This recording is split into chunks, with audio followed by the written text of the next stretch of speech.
दोस्तों, आज की कहानी है जीजी अपनी देवरानी के सुख से इतनी ईर्ष्या क्यों करती हो।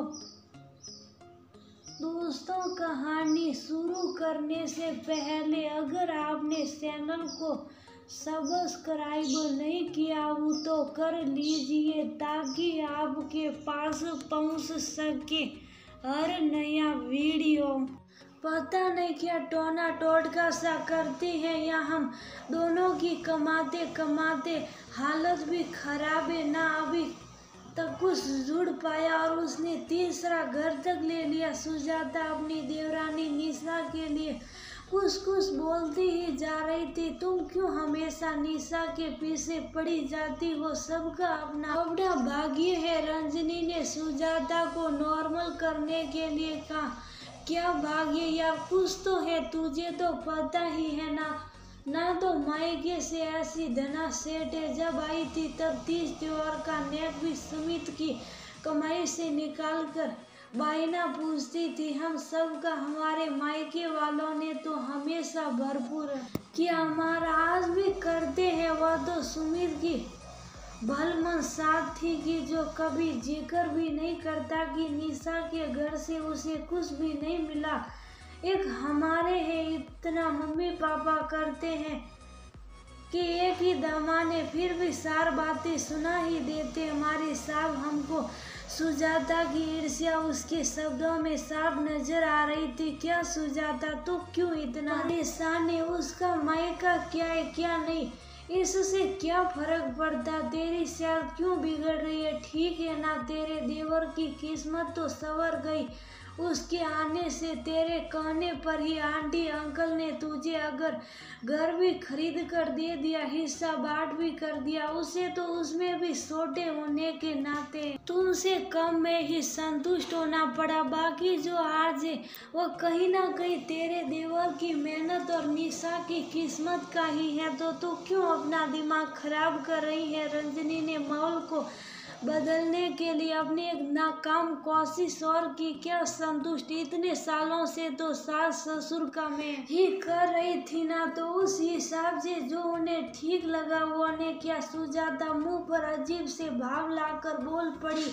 देख, बहुत हुआ, ये तो नहीं तेरी ईर्ष्या बोल रही, वो कोई जादू टोना नहीं कर रही। उसे ईश्वर उसके सबर व्यवहार और सेवा का प्रतिफल दे रहा, जितना मैं जानती हूँ। अब देखना, उसकी शादी के बाद तुमने और यहाँ तक कि आंटी ने भी उसे 30 त्योहार पर अपने मायके से आने वाले सामान की कितनी हैकड़ी दिखाई। हर वक्त उसे एहसास दिलाया कि वह तुम्हारे बराबर नहीं, जबकि उसके तो पिता भी नहीं थे। लेकिन उसने सब सुन ली। सुमित नहीं कमाता था तब तो तुमने ही उसको अलग किया, घर के खर्चे पानी का सुना सुना कर। फिर अंकल आंटी को भी उनके पास ही भेज दिया कि 2 बेटे हैं तो दोनों का सेवा में भी तो बराबर का हिस्सा है। तभी उसने सब स्वीकार कर लिया।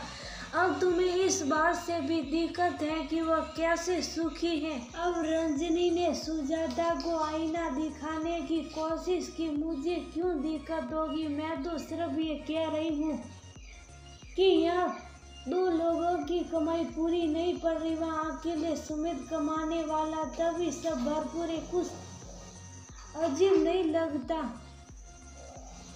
तुझे? सुजाता की सुइयां भी वहीं अटकी पड़ी थी। अजीब क्या है इसमें? मैं तो इतना जानती हूँ कि जो हक से भी हक लेता है उसका पूरा नहीं पड़ता, और जो अपना हक भी छोड़ देता उसे भगवान चारों तरफ से पकड़ा देता है। तुमने ससुराल में अपना रोना रोकर जब तक निशा नहीं आई घर में खुद फायदा उठाया। अंकल आंटी की सेविंग का रही सही कसर अपने मायके से पूरी की। मैं नहीं जानती क्या कि कैसे तुम मायके मैं भी हमेशा यही जता कर लेती रही और आज भी लेती हो, जैसे तुम्हारा भैया का कमाया तुम्हारा खर्चा पानी पूरा कर ही नहीं पाता, उसमें भी तो तुम सिर्फ लेने की नियत लेकर कि अपने भाई भाभी भतीजे भतीजियों का हिस्सा नहीं खा रही हो, ससुराल मायका कुछ भी तो नहीं छोड़ रखा तुमने बटोरने में। तो बताओ ऊपर वाला भी तो कहीं ना कहीं उस हिसाब को बैलेंस करेगा कि नहीं।